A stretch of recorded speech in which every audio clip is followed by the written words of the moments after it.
the madhouse. Cheers to episode 13. Cheers. Cheers, episode 13. Bacardi, lemon, mixed with a Truly. Blue raspberry, Svedka. Dr. McGillicuddy's. Tonight, time of recording is Tuesday, April 6th. Time is 7:52 p.m. A little bit later recording here tonight. And March Madness is over. How are you guys doing? Doing okay, slightly under the weather this week, but overall, Alex got pink eye. Anyways, yeah, I'm a little under the weather, got a little bit of a cold, and basketball is over, college basketball, so I would say I'm not doing the best, but then again, it's April in the D, so I'm feeling good. April in the D. Evan, how are you? Everything's great. Good weekend. Beautiful weather today and tomorrow. Other than that, You're calling your shot for tomorrow's weather. It's supposed to be 80. Yes, I am. Damn near 80 and sunny. But don't you get a little sweaty? Sticky. Oh, yeah. We'll be sitting in ball soup tomorrow. Like when you wear a dry fit t-shirt and it just like sticks to your body and it gets that natural BO smell going. That is the worst. I don't know if everyone has that problem. Maybe it's just me, but it's pretty bad. I don't think it's just you. Oh, well, learn something new every day.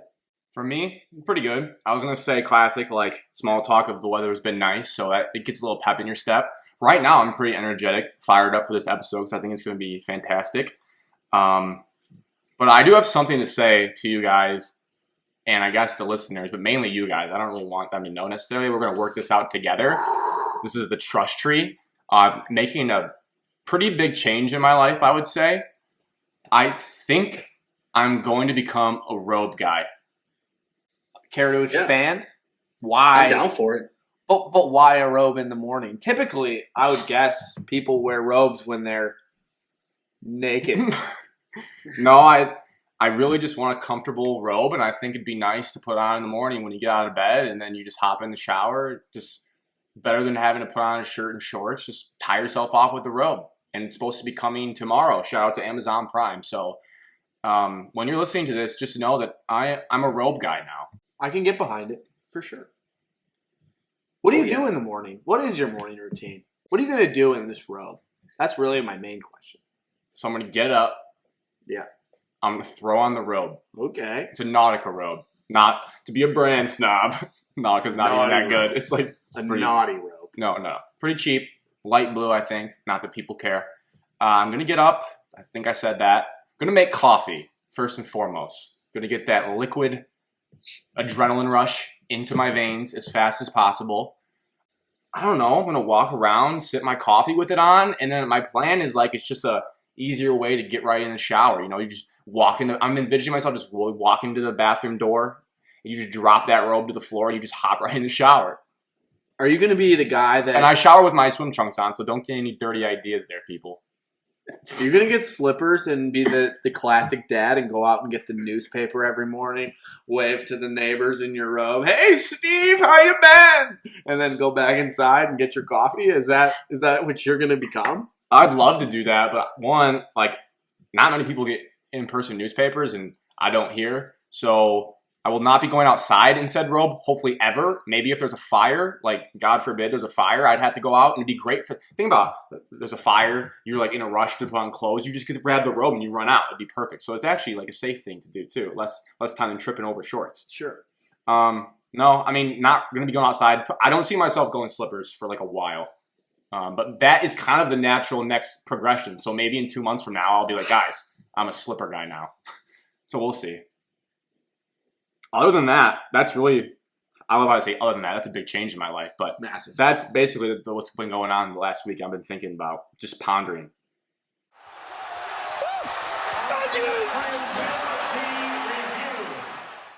So enough of us. Let's get into what just ended, March Madness. Evan, your thoughts on the NCAA tournament? I want you to lead us off on this one. I don't care where you start. Where to start? I think the entire tournament gets overlooked because there were some fantastic games that first weekend. Let's not forget I shouldn't say the very first. There were first 4 games. The first game on that Friday went into overtime. People forget that. They do. The Virginia Tech from Florida. I actually forgot went into overtime. There were upsets. Maybe too many upsets because it kind of mucked up the tournament a little bit. But you know what? That's college basketball. But the national championship was the 2 best teams, so what everybody wanted to watch. But I think the tournament was great. Always will be, and always has been. What was your favorite first round game, since you brought that up as your starting point? Like, what one was like, yeah, that was awesome? I mean, Ohio State, Oral Roberts. Yeah. That's what I was thinking. Mine's Abilene Christian in Texas. I always like seeing Purdue lose, so the North Texas Purdue game was good to watch. Yeah, I agree with your point that too many bad teams won early and it mucked the whole thing up. My takeaway is that overall, I didn't think it was that great of a tournament. I just think that it felt okay because we didn't have it for a year. You know, like if you went a year without eating chocolate chip cookies and then you made a terrible batch of chocolate chip cookies, you'd be like, these are awesome because I haven't had them in a year.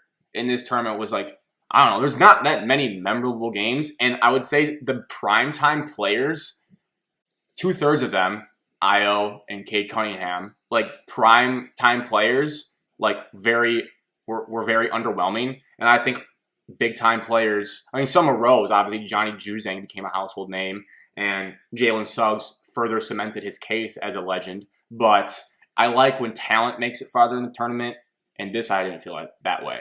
How did you see the tournament, Alex?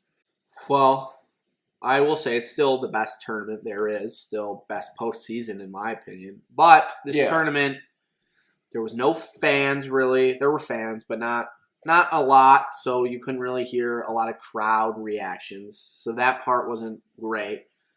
Like you said, I'm grateful that we had one, and I think that's why maybe it makes it seem better than it really was. But in terms of memorable games where I'm really thinking and sitting here, and what am I going to remember next year about this tournament, there's really just one game that sticks out to me to where I'm going to be like, wow, that was awesome. And it was the game that happened on Saturday. Yeah, I would say that that's the one redeeming quality of this tournament is it brought us what I would call for sure a top 5 NCAA tournament game. You know what? Even just college basketball game of all time. Given the circumstances, given what was on the line, given the back and forth nature where there was really I don't think a team had much more than like a 6 to 7 point lead ever in that game. That was obviously not the best college game of all time because there was a buzzer beater national championship game. But that was, I would even maybe go top 3. I'm sure if you dig in the older years, like my dad's age and grandpa's would argue that there was better games. But that, I don't know, that was like an unbelievable game. In my 23 years of life, that was the second best college basketball game I think I've ever seen, behind North Carolina and Villanova. Not Michigan State's 23-point comeback against Northwestern at their tiny gym. The circumstances and the stakes in that game. No. Evan, did you do anything crazy when you saw the shot go in? I screamed, he effing hit it. And I was like, wow. And woke up my dad, who was sleeping on the couch right next to me, and he was like, well, what happened? And then he turned the channel instantly, and I didn't see any of the reaction post-game. And I was like, oh, it looks like I'm going to bed. He turned it on purpose? Yeah, he was like, well, it's over. And he just was like, yep. My dad went to sleep with 8 minutes left in the game. So your guys' dad were like my dog. I was laying down, my dog was laying next to me, and I jumped out of bed, and then classic, your dog thinks something's wrong with you, starts barking, jumping on you. I'm like, no, it's just basketball. Basketball, Nash, relax. Just calm down. So nice to know. I'm glad I asked Evan that. That was a great story. I can just picture his bed popping. I'm like, oh, well, it's over. It's over. Dad, I wanted to see the celebration. NFL Network draft talk. Let's do it. Who are the Lions taking at 7? But as far as the national championship game, I mean, that was just an absolute snooze fest. I think we can all agree. Why do you guys think that Gonzaga lost and struggled the way they did? Baylor's defense and athleticism was just too much for Gonzaga. Just too much. They have never seen anything like that, and I think they were probably pretty fatigued from the dreadful long Saturday game. That wasn't dreadful at all. It was awesome, but for them, it was probably took a lot out of them, and they got punched in the mouth early, and they did not really recover ever. How about you, Evan? Yeah, like Alex said, I think it's the ball pressure where you're not giving up easy passes, you're not giving up easy dump downs, and the only way that Gonzaga kind of easily scored was in transition.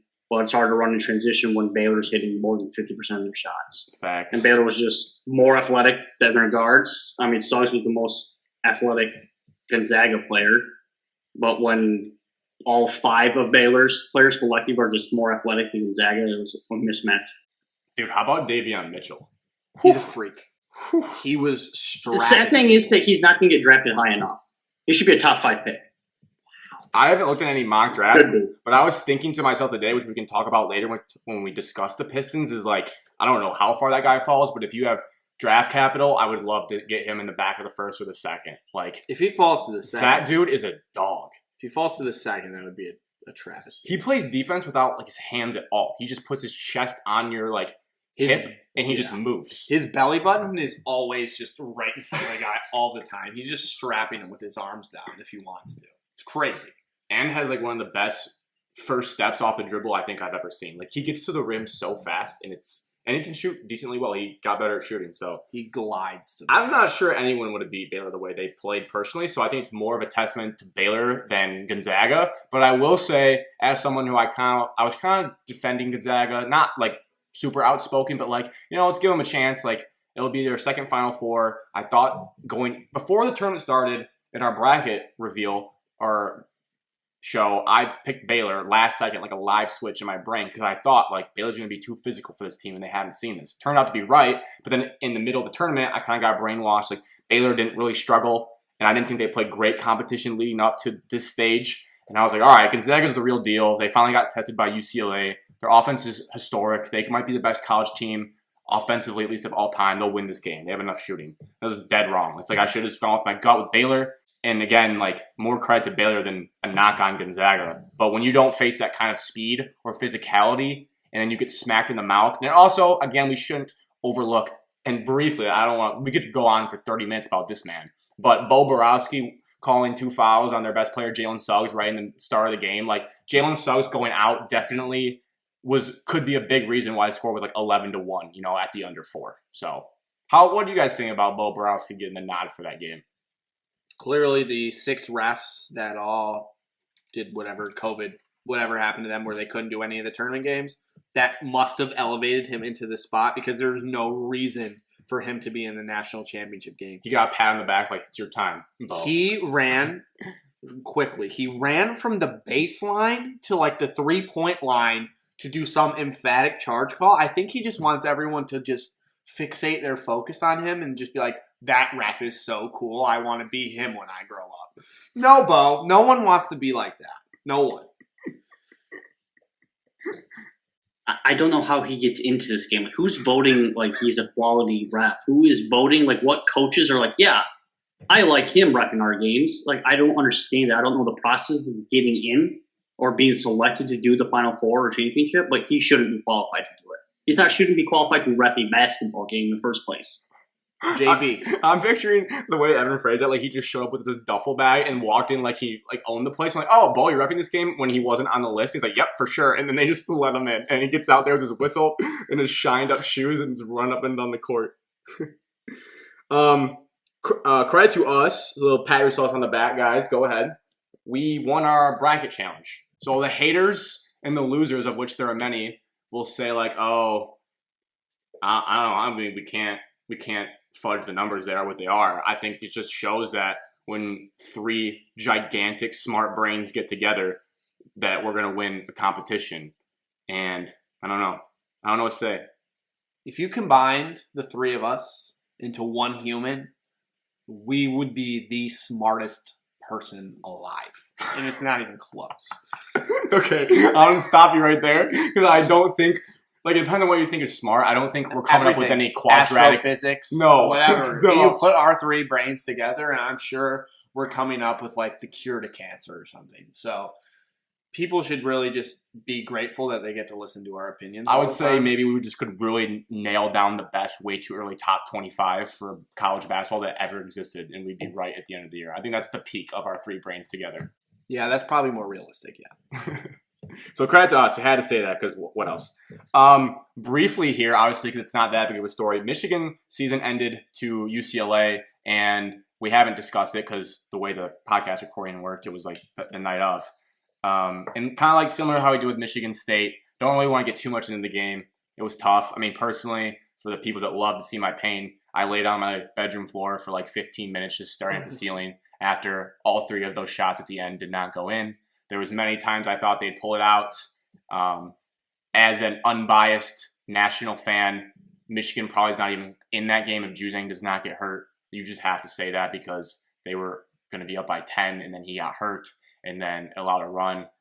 So credit to them for fighting back. Michigan's defense the whole game was good. It was great. You know, you held them to 51, and you saw what UCLA did. They scored 90 the next game. So Michigan's defense was very good. Their offense was just busted, and UCLA made enough shots to win the game, and credit to them. So, yeah. Do you guys have any thoughts about the game? Because then it's back after this, we'll talk about Michigan's program going into the offseason. So lay it on thick if you want to. This is a game But just know that you lost in the first four. Not you. I didn't. No. So thanks for kind that. of. Thanks for that, Chop. You kind of did. I didn't. To the same team, too. Look at that. I didn't lose that anymore. You know, actually, Evan was right by saying just the warning of Texas Tech knocked out Michigan and Michigan State. COVID knocked out Michigan and Michigan State. And then UCLA knocked out Michigan and Michigan State. That's great.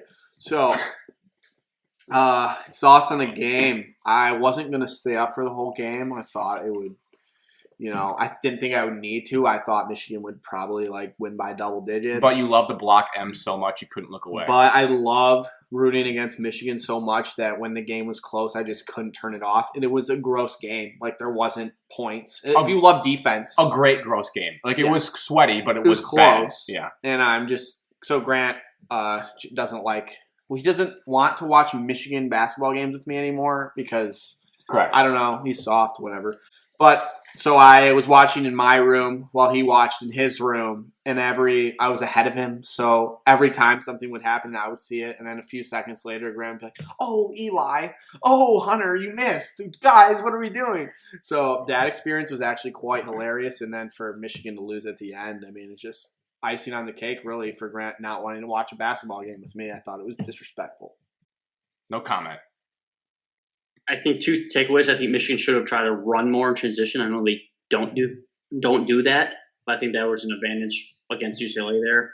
And then I think the biggest takeaway is people were upset with that last shot by Wagner. But you look at it, he's one of your best players. You actually ran a play. It wasn't just an isolation last second shot. You ran a play. Guy went underneath the screen, and he was a wide open three. I mean, it's a quality shot. It's just that he didn't get his legs underneath the shot, and when he shot it, he was falling away, and that's why he airballed. Thank you, Evan. I really appreciate it. People need to rewind and go listen to that we're criticizing. It's a wide open shot. Why would you not take that? And all three of us watched him make three of those against Michigan State when Michigan State went under. He's made that shot all year. Yeah.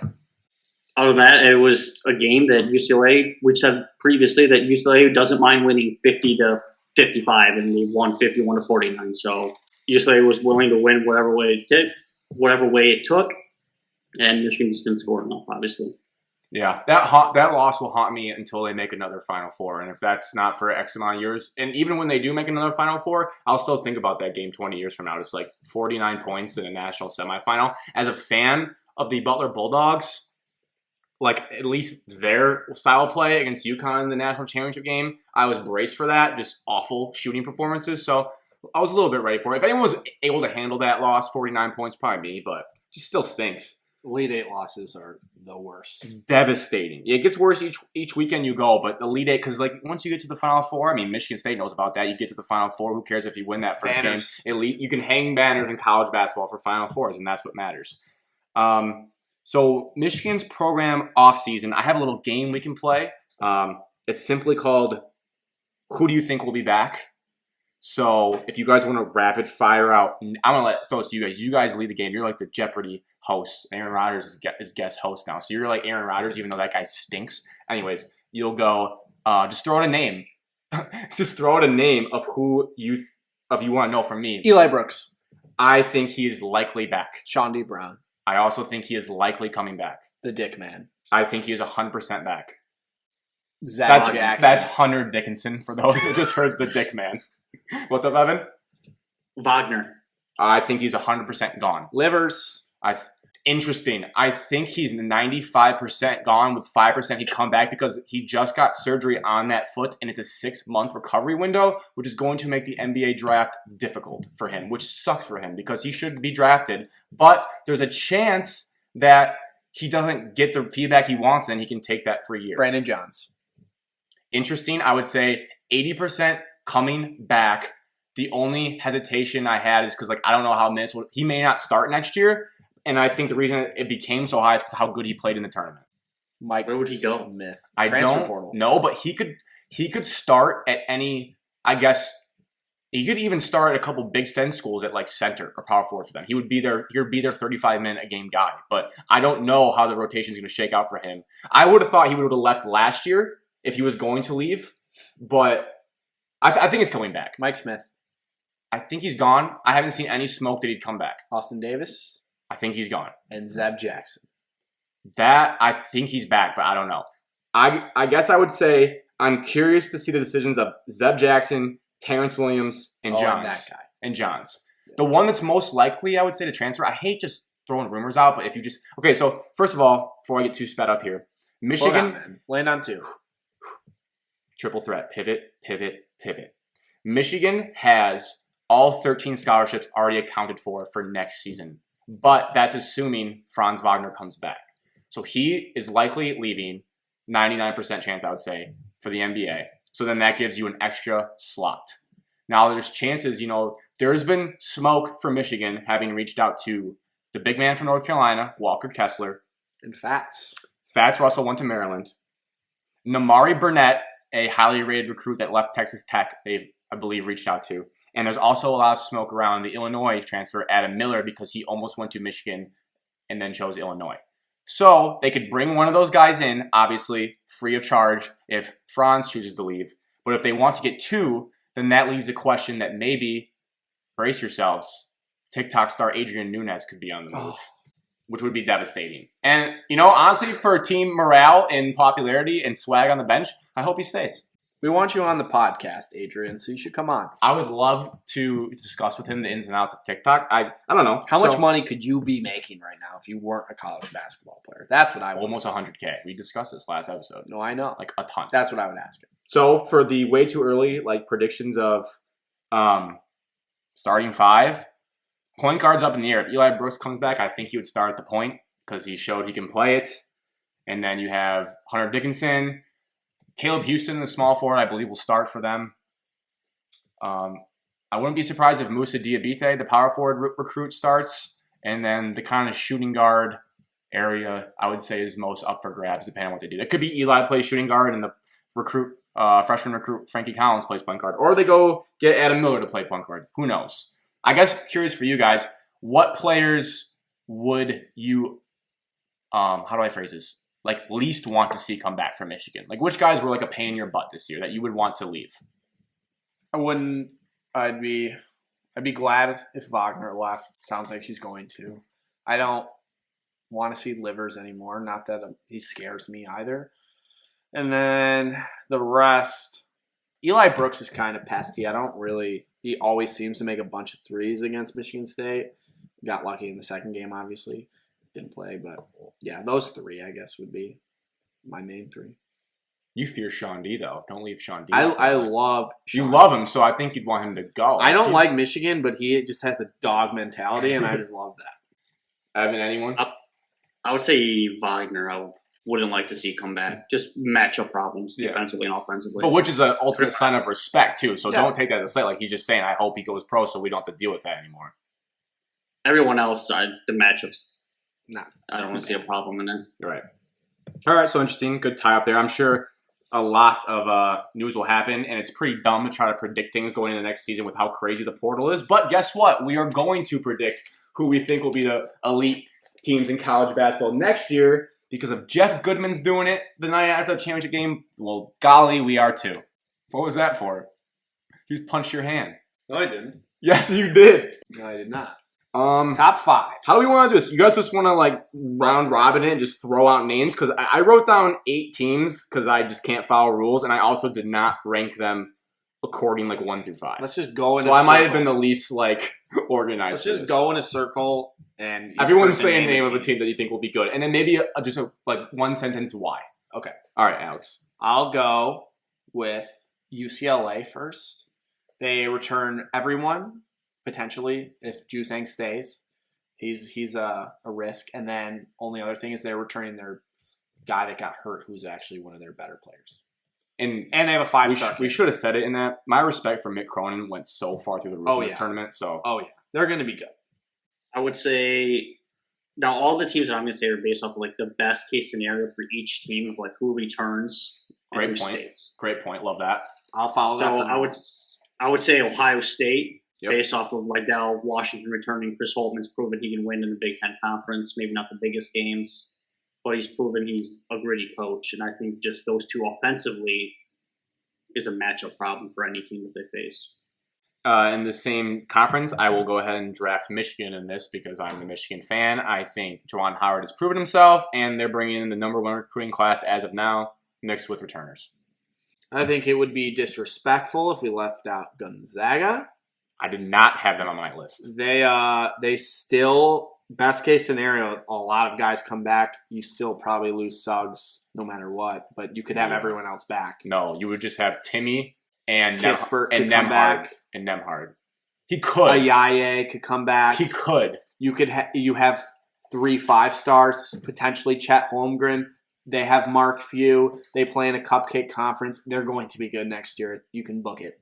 Yeah, I guess I looked at it. I kind of did this as like who I think will be staying at the end of the year, and then I'm just down on Gonzaga. I think they'll be a top 10 team easily. They'll be ranked that, but end of the year. Yeah, I'm saying that at the end. They'll be a top 10 team. I don't think they make the Final Four. I don't either. I said top 10, not top 4. I would say Baylor. They just won the national championship. They'll be riding high. Now their 3 best guards will probably all move on, but they have a pretty decent recruiting class, and I'm expecting them to either add 1 or 2 quality transfers. I mean, people are probably going to want to go there and play, and then Drew is he's a quality coach. Say your gross team. I have Maryland. No. I do. No, I wanted your gross team. If best case scenario, every single player in Maryland's starting 5 will be averaging over double figures. And people can say Fats Russell came from Rhode Island, but that's not a rinky-dink school. Wahab came from Georgetown, Big East, and he's a grown man from watching him play. Their starting 5 is going to be nice if everything shakes out. And as much as it hates me to say it, because Mark Turgeon, whatever, they should be good, and that should probably be top 4 in the Big Ten. Kansas. Interesting. I left them off just because I don't know. They're always good. I never know that's the one team that I never give enough respect and never really know their roster until March. They have a lot of roster changes every offseason, but I'm sure they'll be good. I don't have anybody else, so if anybody else wants to go, all right. I'll do top 5. Alex and I guess both have Purdue, and simply because everyone returns, I'm sure they'll get bounced in the first round of the tournament next year with all this talent, but they're going to play good defense, and they're returning. When you return every single player and you were, a 4 seed, you probably get better. And Duke adds 4 top 20 recruits. I put Duke only if Patrick Baldwin Jr. commits to them and not Milwaukee. Yeah, no, mine was best case scenario with him coming. And then I have SEC-wise, I have Kentucky making a bounce back because I like the transfer they brought in and the Davidson and West Virginia transfer they brought in. And I think they will land some more quality transfers and be good. I think Bama could be in there too. But their point guard just left, so they need to find a point guard. That'd be great if Devin Askew came to Michigan. I'd love that. And then lastly, our boy Nate Oates. Bama is not a one-and-done program. They are going to reload. They just signed a massive recruit today to play center for them, and they have enough guards coming back from that team that they will be good and probably win the SEC next year. So, any sleeper teams from anyone?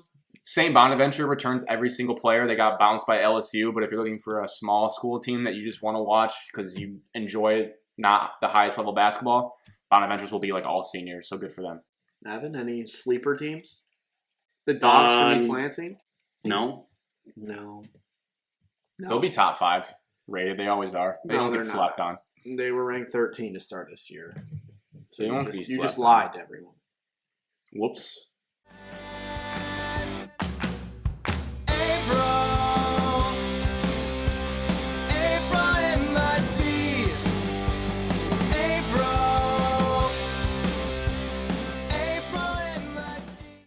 So this segment is titled April in the D. And if you don't think that you didn't just listen to a little bit of April in the D that I edited in, then you're wrong, because I'm definitely throwing that in.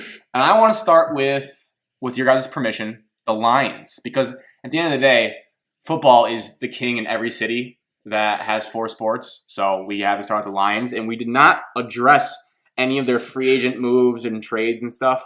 We can kind of do this in a quick hitter fashion like we just did the NCAA. You guys just want to run around the circle and say kind of what stood out to you that the Lions did, what you like and what you did not like. Yeah, sure. You want me to go first? Yeah, we're just assuming like you guys all know all the news. We're not going to do a rundown of bullet points of Got who it. came in and who came I out. like the Jamal Williams signing. I think he'll Me pair too. with DeAndre Swift beautifully because he is probably the best blocking running back in the league. Really?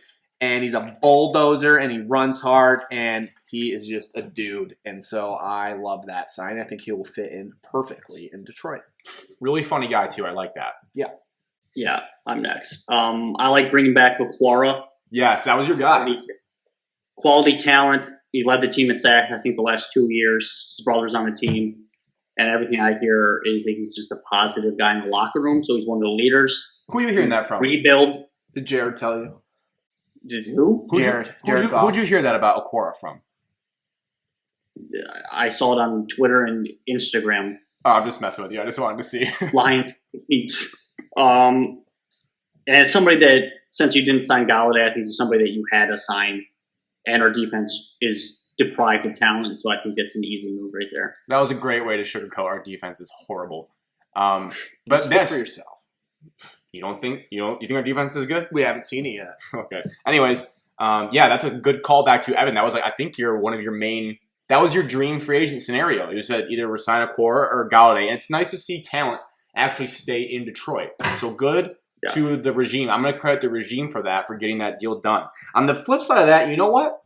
I hate to say it. He's a great player, and I liked him while he was here, but I'm a little bit glad, and I think it means we're moving in the right direction that they let Kenny G walk. Because I think the money that the Giants paid for him was a lot, and he had some injury problems, and there was the maybe unfair or fair question marks is like, is he milking the injury for some reasons not to play for the Lions?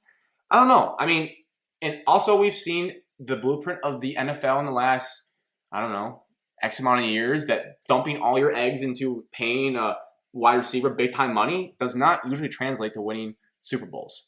So I'm good with it. And I think it's a step in the right direction. Does anyone have any different thoughts? Because that was probably the most polarizing move, I would say, of the offseason. I agree with you because I don't think Kenny wanted to be in Detroit. And so I don't. Who'd you hear that from? It's just my intuition, I guess. But I think it was the right move. This is a deep draft class for receivers, and I think paying someone that much is not ideal in this situation for a rebuild, especially a wide receiver. Evan, you shook your head. Are you upset that Kenny G left? Yes, I never want to see top talent leave the Lions, especially because we don't have a track record of having a lot of top talent.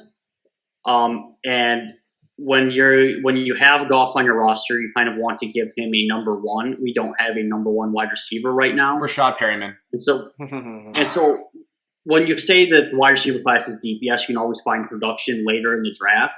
But if you want a top talent in the situation where your top picks on a wide receiver and the rest of your team isn't getting better, you're only getting better at one position. And when the Lions need to revamp the entire roster, I would like to see that draft pick get utilized somewhere else. And so I would like to see them just re-sign Kenny Galladay. Too much but money. instead, we have to pay $40 million to the starting quarterback when you're trying to rebuild. Chop. Yeah, Evan will never get over Goff's contract. Quarterbacks aren't cheap unless they suck. I will say that the point I can get behind with Evan on is if they waste, and I'm going to say waste, the 7th pick on a wide receiver, then yeah, you might as well just re-sign Kenny Galladay. But if they do what I hope and think they'll do is punt the wide receiver draft pick until later in the draft in this deep class that Alex said, then I'm on board with it because then you're making a more important position of the team better and then still trying to compile a solid wide receiver room, again, with the draft pick, which is later in the draft.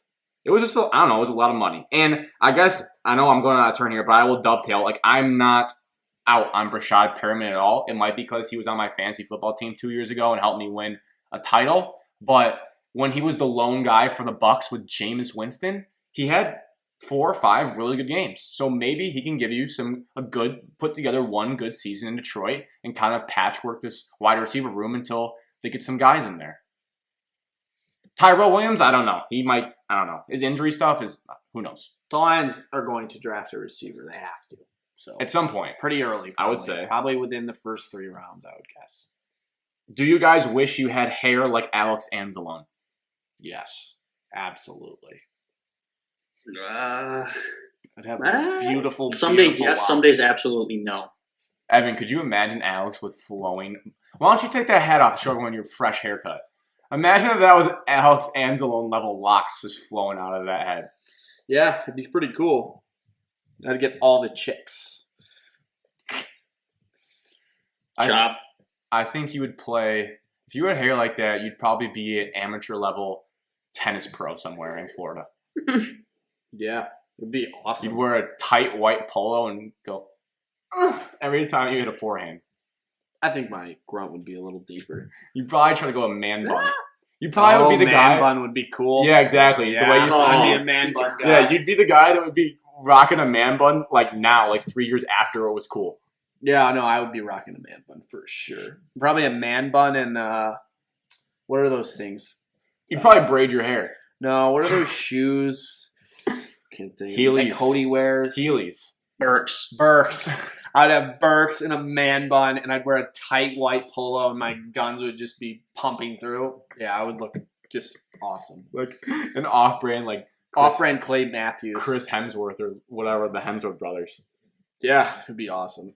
It'd be a lot. My last thing I have for this is I don't know what to think about Michael Brockers. Like, sometimes I think he's good, and sometimes, like, I don't know what he really brings. I think he's an upgrade on the defensive line altogether. He's got a cool name, too. Brockers. That's just a great name for a defensive lineman.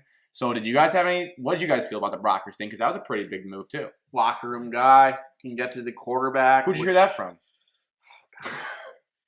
He did chop his former, now current quarterback, Jared Goff. Good point. Bad. Super awkward. Said Matthew Stafford was an upgrade over Jared, and then boom. So that stinks for Jared Goff. I mean, he's probably really upset. They probably had to talk it out. But yeah, I don't know. He's supposed to be a veteran leader, a locker room guy, and he can get to the quarterback, so I'm not going to lose my mind about it. Bush. White Claw number 2. Whoa, Don't hurt me. Grant is getting wicked. Evan, Michael Brockers, sell me this pen. I don't think it can hurt, and it never will hurt any NFL team to have talent in your front seven on your defensive line Facts. or on your defense, no matter what age they are. And so he's an upgrade, like Alex said, over a lot of the guys that we have on the roster. Facts. Yeah, you sold me. I bought in. He's going to be probably, if I had to guess, Aaron Donald 2.0. We're still living down that mistake. But they could find Aaron Donald potentially in the draft. We will. Don't worry, people. We will cover the draft right now. No, in the coming weeks. We're going to do a live mock draft. So get ready for that one when that drops. It'll be great. Let's move to a team that is in season right now, the Tigers. And I think it starts and stops with one name. Badoo. Akil Badoo. Evan. Yabba dabba doo. Let's all on 3 give our best Badoo. Okay, ready? No. 1, 2, No. 3. Badoo! Badoo! No. Why? You don't like the guy? No, I don't like you. Oh, damn, Chop. Anyways. That was so well done. Thank you. So, yeah, Badoo's having a career.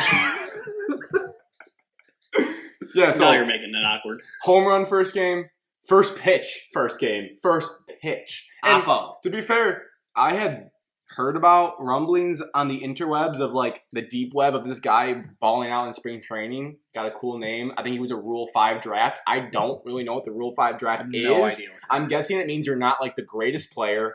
Like supposedly he's only 22 years old and he's hitting bombs. And today before we recorded this, he hit a walk-off single to win the game. So this guy is awesome. And I don't know about you guys, but he's definitely my Tiger right now.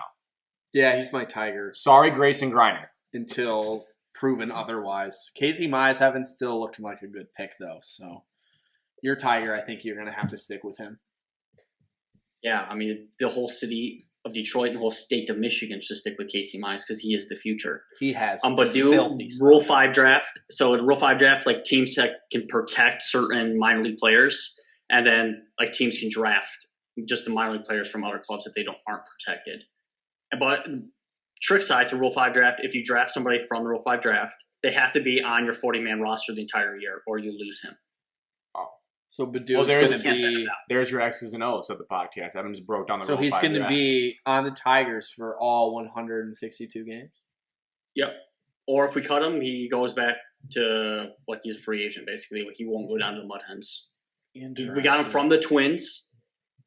He never played today. baseball higher than single A level. Yeah. So that first pitch he saw a home run was the first pitch he saw in either AA, AAA, or Major League. How did he make this jump? And where did he come from? I think he hit like in the 200s in single A. He did not hit good in single A. So what It happened? was a top draft. He was like drafted in like the second or third round, maybe even the first round by the Twins, and he got injured. I think he had like elbow surgery, Tommy John surgery, and then he just wasn't protected. And some scout in the Tigers and picked him up and was like, "We should give this guy a chance." He's like Josh Jackson. High draft pick, didn't really pan out, came back to the Pistons because we have 6 scouts in Detroit, and now he's good. I hope they're healthy. And not Stop. sick. Anyways, other than that, it's hard to tell the long-term success of this team like this year because they've played the Indians, who I personally, unbiased national baseball scout, I don't think they're that good. As good as they've been. They're not the Indians of the past. And I don't know, they beat the Twins. I don't know. So I think maybe like don't pump the brakes a little bit. Like maybe they could go 500. Like that would be awesome if they could get in an 80-win team. But I've seen some people fly out 70 and 90 around that range. Like yeah, that wouldn't surprise me. So I don't think you're saying playoffs, but I do think as the pieces are coming, like Akil Baddoo is like a Christmas present. Like he is not what you thought. He's not a Riley Green or a Skubal or a Torkelson. Like he wasn't, I guess, on people's radars in the big picture, big young recruits names of Detroit. So if you add pieces like that, then you might have something. Did you guys have any? Oh, Miguel's home run was awesome. That should be put in a museum. That opening day bomb was so pretty. Some of the videos that you've seen, the slow-mo, like Yeah. snow sparkling everywhere. Yeah, it's And the fact he slid into second because he had no idea it was gone. So funny. awesome stuff. Might be the highlight of this whole season, honestly. So we'll see. Of his? Yeah, he's kind of old. Jeez, And dude. kind of wasn't good last We were just year. pumping them all up, and now you just... Well, let's talk about the bullpen. It's horrible. It always is. That's nothing new. It was all right. I was last year. stunned. That's how out of it I kind of was on Tigers. I hate to hand up, but was kind of stunned to see Fulmer out of the bullpen. Yeah. Yeah, he's really fallen. He used to shove as a starter. He was... Shove what? That's just a baseball phrase. I know you're not a baseball guy, but like shove is like you are dealing. You have filth. You're sick. Why can you say he's dealing? Because I wanted to use shove. All right. Whatever you need to do. Hopefully, Boyd doesn't get traded at the trade deadline if he keeps on pitching well. He did have a nice start. But- Yeah. Yeah, he's promising. And then other than that, hopefully Candelario finally can turn around and hit this season. He's had a couple good games. He's Yep. kind of got Another off to hit a today. decent start, and he's played third well. So I guess that's a promising start to the young season. Yep. Yeah. So Candelario, the Candyman, would love that. And then the best thing about Matthew Boyd too is when he gets strikeouts, the audio in the stadium goes, "Yeah, Boyd." So listen to that next time. Oh, also PSA. The guys, and I don't know, I might be that guy if I were to go to a game and get a little liquored up, but the woos that come out of Comerica Park through the TV, like, woo, and then it'll echo through the stadium is the most annoying thing of all time. It was, Woo! like, the Saturday, I believe, this past weekend before Easter, just watching it in my house, and it's like reminiscent of the Vuvuzelas in that one World Cup in South Africa, and it was just the most annoying thing. So, can we please stop the woos? Woo! It's just, and then it just echoes on. Woo Girls from How I Met Your Mother.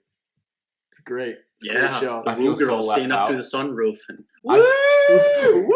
Oh, I know. Great callback. Okay, rapid fire here. We're just moving through April into D. Pistons tank job update because they're still tanking. They are I wrote this down. They're the third worst team in the league, so not flawlessly executing the tank, but right on the fringe. Killian Hayes is back, so if you want an excuse to watch a couple games here down the stretch, watch for him. They also add this man named Hamidou Diallo, who is awesome, I think. I think it was another potential steal from Troy Weaver in a trade going back to his old well of Oklahoma City. This guy was a round 2 pick 45 in the draft from Kentucky, and all he does is average 13 points a game in 5 games for the Pistons. So he's like a 6'5" guard, so pretty awesome. I mean, I like Troy Weaver's eye. I'm just going to keep rapid firing here because I'm fired up about the Pistons. Isaiah Stewart and Bey, I think, will be here long term. I think they're great draft picks. But I will say, if this year does not revolve in the lottery that we get a top 3 pick, then it's a bust. Because outside the top 3 picks in the NBA draft, I get nervous. And I'm just curious to see how you guys see what would make this Pistons. Like, I don't know if you looked at any draft prospects. We just watched the NCAA tournament. You got your eyes on some players. Like, we kind of still want to be the worst team in the league. So what do you guys think about the draft with the Pistons? Number one, keep being very entertaining. Good stuff for the third worst team in the league. But you have to be a top 3 worst team in the league, and you have to get a top 3 lotto pick so you can get Cade Cunningham, Jalen Suggs, or Evan Mobley, because the rest are not on that level, and I think the Pistons need one of them. I agree. I mean, because the rebuild hurts when you don't have like a star. But we have a decent young core right now. I like Isaiah Stewart a lot. I think he kind of brings back that Ben Wallace vibe. Yep. Kind of a bad boy. High praise. Shorter for his position, but he kind of does the dirty work. Mm-hmm. And then I hate lotteries for every draft, and so I feel like they're rigged. And I don't know if the Pistons will get a top 3 pick because the Pistons never had good luck. You think the draft is rigged? Yes. Whoa, that's breaking. Evan's a conspiracy draft guy? That's the Red Wings. But why would Cleveland get all those picks every year? Because they're a bum organization. So are we. Can't say what I really No, feel like sure. on this podcast. It's Wow. off the camera record. All right. That's fine. That stopped me in my tracks. I respect that. I manage secrecy. I guess I will. I'm starting to think that, like, with Isaiah Stewart's emergence and maybe like the trend away from having a dominant center in the NBA, I'm more hoping they get a top 2 because I think I would take Cunningham 1 and then Suggs 2 based on his performance. He kind of sold me a little bit more on the NCAA tournament. I know it's recency bias. And Mobley was great too, but then you're pairing, if Isaiah Stewart's as good as we think he can be, then you're pairing Mobley with Isaiah Stewart and you're starting 5, and that's pretty big for today's NBA. I think Jalen Suggs could complement Hayes, and I don't think people should get worried about Suggs and Hayes playing together. I think they'd be fine. I think you can play them at 1 and 2. Hayes is pretty tall, and Suggs is not short by any means. Cunningham's a locked and loaded 1, I think, just his frame. Like, I think he'll be a star in the NBA. Outside of that, though, yeah, like, top 2 really is what I hope. And D'Angelo Russell is back for the Timberwolves, so hopefully they get their act together because it's absolute malarkey that they are in the contention for the number 1 pick when you have Karl Anthony Towns and D'Angelo Russell. So figure it out, Minnesota, and stop losing all these games. OKC, fine. Us, fine. But, like, Minnesota, you have like, guys that have been all-stars before, 2 of them, on your team. I know they've been hurt throughout the season, but like, get it together now so you're not in that range. You're messing it up for our rebuild. That's about all I have on the Pistons. And I'm going to throw it to Evan for the last April in the D, the Red Wings. What I wrote down for them to set you up, Evan, is that last year they were the worst team in the league, and right now they're the 4th worst team in the league. So are they making progress? No, I wouldn't say they are making progress. Yeah, maybe in a couple of wins, but the Sabres lost 18 games in a row. What? And that's why they're below us. The Sabres lost 18 games in a row. Oh my gosh. That's awful. Well, they have Jack Eichel. He got injured. Classic hockey guy over here, not knowing the guys are injured. But I didn't know Jack Eichel is a star. Yeah, and then so I would say we still struggle defensively, and then obviously controlling the puck. The offensively, we don't really have production to score the puck. Our one line is not a one line for 95% of the NHL. That's a fact. And I think fans do realize that, but I remember looking at the start of the season, like that one line is like a 3 line in some like legit organizations. We have a bunch of prospects still playing. Bertuzzi's been out. And then our veterans are worthless. because they're just Oof. taking in the contracts that Holland gave them, and they're not getting any production out of them. But the trade deadline is coming up. I think this is the biggest takeaway. It's on the 12th of April, so it's coming up. Whoa. And then some names I wrote down that are kind of like rumored out there that could be potentially on the move. I love this. Glendening, Helm, and then Bernier. Our starting goalie. Mm-hmm. Potentially could be on the move for like a playoff team for like a decent, solid backup goalie. You're not going to get a lot from them. And then I think the most intriguing name is Mantha. Oh. Potentially could be on the move. Bad locker room guy? I wouldn't say bad locker room guy. I would say effort-wise because he got healthy scratch at the beginning of the year because he wasn't giving solid effort. We talked about that. His production is low for having a white stick in the NHL. He has like swaggy, like he has a white stick and it's kind of like uncommon. Got it. He's like Nick Young of the NBA. Thinks he's Swaggy P. Swaggy and Swaggy Mantha. And I really don't know if Yzerman like is buying into like Mantha, and so he is the youngest, the most like tradable piece to where you can get like the most in return. So it'll be interesting to see if we do move him because we almost moved him in the off season, and we almost traded him last trade deadline. So he's gone. Yeah. See you later. See you, Swaggy Mantha. Evan, that was a great job. For me not having anything written down other than where we stood in the Way standings. to give the people the Red Wings talk they needed.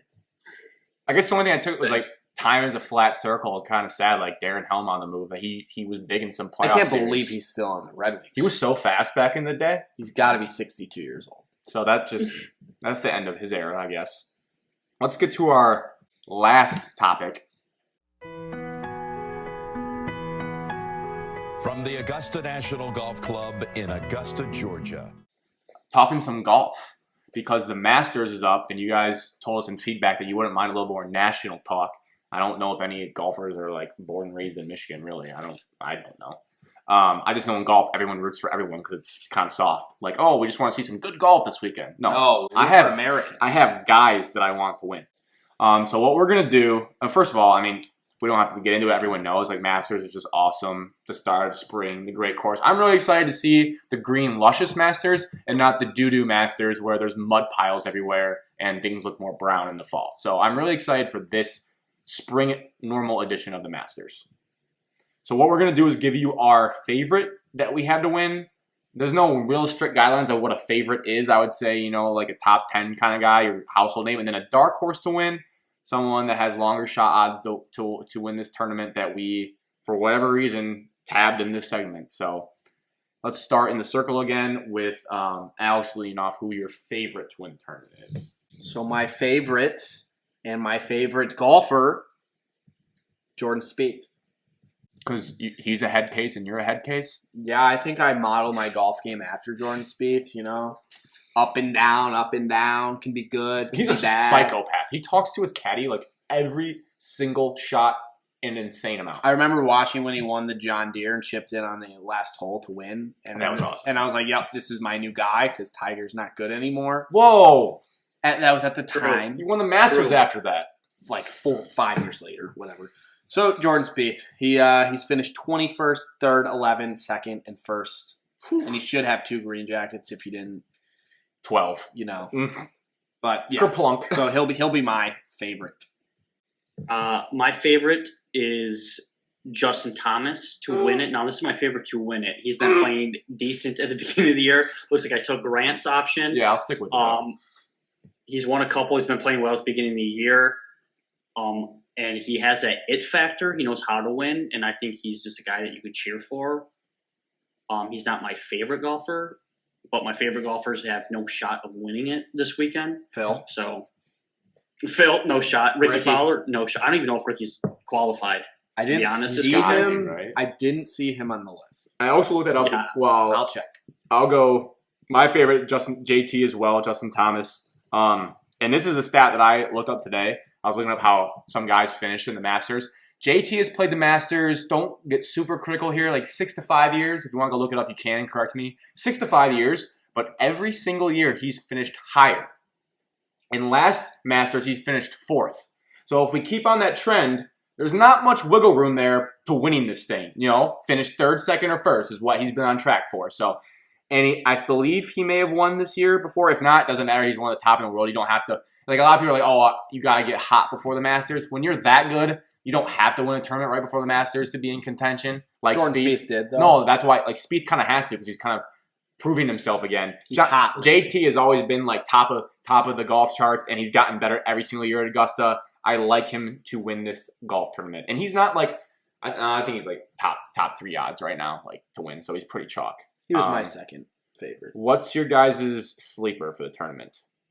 First, Ricky Fowler not in the Masters field. That is crazy. Quite the fall from grace. But my sleeper, and I'm basing it sleeper off, since this is very loose terms. Super loose. Based on odds. So for reference, Jordan Spieth was 10-1 odds. As loose as my dance moves. And so my guy that I picked has 70-1 odds. Would you guys qualify that as an underdog? Can you give me like the plus number? Because I'm bad at. What do you mean the plus number? Like, is he plus? What is that? Plus 7,000? 70-1. Yeah, I'm bad. Guys, I'm terrible at math. I believe. And mental math. I believe, yes, 7,000. Plus 7,000? All right, so weigh it on me. Someone should probably confirm that. But it will be Justin Rose. Oh, he's a household name. He's that far back. Yeah, he's pretty far back. He must not be playing that well this year, but his best majors finishes at Augusta, 12, second twice, and 10th. And he's won the U.S. Open before, so he has major winning experience. Yep. So I like guys with experience, especially in the majors. So I think Justin Rose as a dark horse has a decent shot. I love that. I think it's a good pick. My dark horse is Victor Hovland. Nice. What? The Hovland. What? You picked him? Wow. You guys are on the same page. Evan. Yeah, we are. Look at us. He's a plus 3,300 odds to win it. And he has been playing like probably arguably the best golf of the early golf season or late golf season, wherever we're at. Winning over here and over in Europe. And so I just think he's like a dark horse or a sleeper just based off of his age. He's super young. He's already played there before because as an amateur. And I don't know. I think he could be a fan favorite in the future.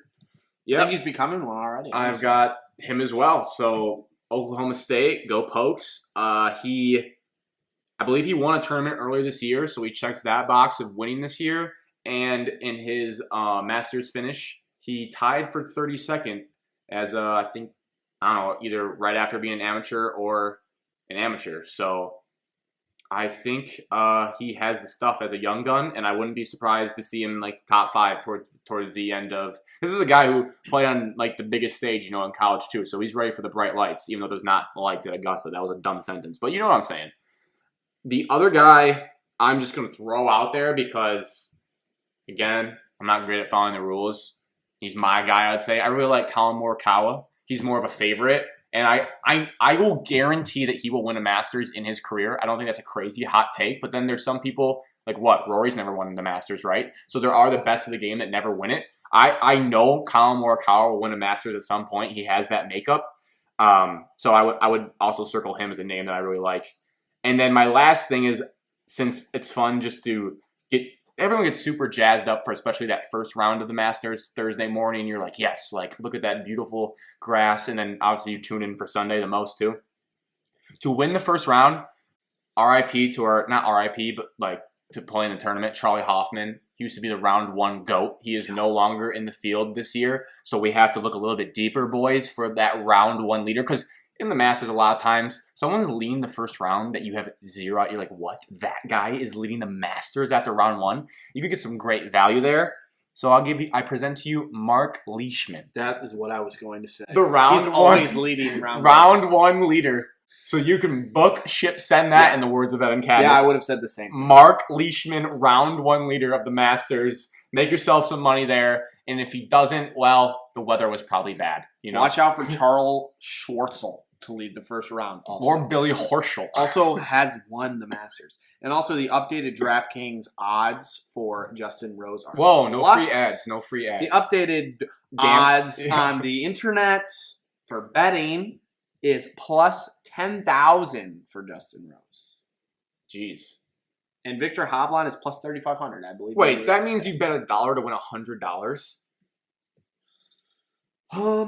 Yeah, I think that math checks out. That is insane. I guess it is golf though. Golf is Yeah, like NASCAR. actually $1 to win. Yeah, 100. Yeah. 1 to win So 101. sick mental math there, I guess. 10 to win 1,000. Put $10 on Justin Rose if you want to be rich. I just love Amen Corner. There, I said it. Who doesn't love the Masters? Oh, my hypothetical. Great. I want to ask you guys, as the big Michigan State fans you are, would you guys agree to play the Masters for a whole day? Play all 18 holes. Twice. No, just once. Only 18 once. You play 18 holes but once. you get the whole day. Yeah, you can take your time. You're not rushed, you know. Okay, so 18 holes. But you're only out there with one person the whole day, Okay. sharing the same cart, no individual carts. Okay. And that man is Hunter Dickinson. You taking that chance? It's free. Yeah. There's no consequences other than you're playing with Hunter Dickinson. Yep. Yes, I'm going to play. All right, I'm not going to talk to him. What? I'm not talking I to him. bet you would come out of that being best friends because the experience of Augusta would bond you guys. Either I'll be friends with him or I'll hate him more. And then I won't even want to talk to him. Not that I hate him. Yeah, dude. You hate him? But I mean, He has done nothing to I you, don't really. root for him. I don't root for his school. That's fine. That's fine. Yes, I would play. It's the Masters, Grant. What a terrible question. Well, it's Augusta. Evan? I wouldn't play. Well, Would not play. That's why I asked the question. there you go. Because the people that you play with is part of your experience. I would say the If you most have important thing. If you have somebody that you don't want to play with, like just nagging at you or just like doesn't say anything to you, or you just look at them and you get pissed off, like that's going to Yeah. down your experience and you're not going to have a quality time. So I don't think I would play. But you still get to be But it's at Augusta, Augusta. on the the course, stirs. golfing it. But you're probably going to play terrible if you don't like the guy. He's probably just going to. There's piss you other off. ways You're to gonna walk start that golf shanking course. I get it, shots. you're not playing it, but there's other ways to like walk around it. You know, buy a ticket. But I don't think I would play with them. Wow. I couldn't do Would it. you? With I was trying to think like who would be my comparable. That's why I asked it to you guys. I'd play with LeBron. For sure. you would? Yeah, for sure. For those that are wondering at home, Grant is an anti-LeBron guy, and that's putting it lightly. Oh, that was my other pop culture thing. I missed both. Pop culture Space one. Jam. Pop culture one was Miley Cyrus awesome at the halftime show. Sure. Her mic was terrible. She didn't sound great because the mic was bad. But I love she just played the rock and roll hits that weren't her songs. Like she just has a great voice. And I love how she embraced the full mullet, party in the business in the front, party in the back. And then other thing was like Space Jam 2 looks terrible. Wrong. The graphics look cool. The storyline, if it's true, terrible. Wrong. Give it a chance. I'll watch it. I'll I'll watch it for this podcast, and I will bring my non-biased review because Grant is super biased, doesn't like LeBron. Evan is super biased, doesn't like LeBron. I like LeBron, but I can tell you if it's a bad movie, so I will be the movie critic for Space Jam because you two are clearly not up to the task. You're going to be over biased. No. Yeah. If it's bad, Yes, you I'll tell will. you. Ultra biased. No, I'm going to watch it. I love the first one, and if it doesn't live up to that, then I'll tell you it's not as good. I'm also an unbiased movie critic, so I'm going to watch it. You're not Let you know. unbiased about anything. No, it's not true. Super The unbiased. first one's always going to be better than the second one. No, That's just no a doubt. fact. Facts. But if it can get close to like rivaling it, then that means it had to be very good. And it could be. Won't be. Space Jam, Wham Bam. That's our show this week. Hope you enjoyed it. Follow us on social media. all over the place. This is where I plug our social accounts because we do it at the end, not the beginning, so you should be thankful for that. Twitter, Instagram, Facebook are at ShotOfMS. Our email is at ShotOfMichiganSports at gmail.com. TikTok is at ShotOfMichiganSports as well. Those are the places to see all the video clips that we post and interact with us in comments, likes, DMs, whatever. Email is good for any business opportunities you may want to have with the podcast. Ask any questions. And then you can listen to this podcast on Apple Podcasts, Spotify, or YouTube. Depending on where you're listening, please rate and review, subscribe, write that five-star reviews only, please. And also share it with a friend. Send that link to a friend. Let them know what they thought about the show. You guys can talk about it. Have something to discuss. And then lastly, as always, submit any questions or topics you'd like covered on the show so we can make it more interactive with you. And with all that being said, let's raise a cheers to unlucky episode number 3. Alex again does Don't not have anything to have a cheers. glass. Like, rate, and subscribe. Cheers to episode 13. Evan, what you got there? Chick-fil-A. Nice.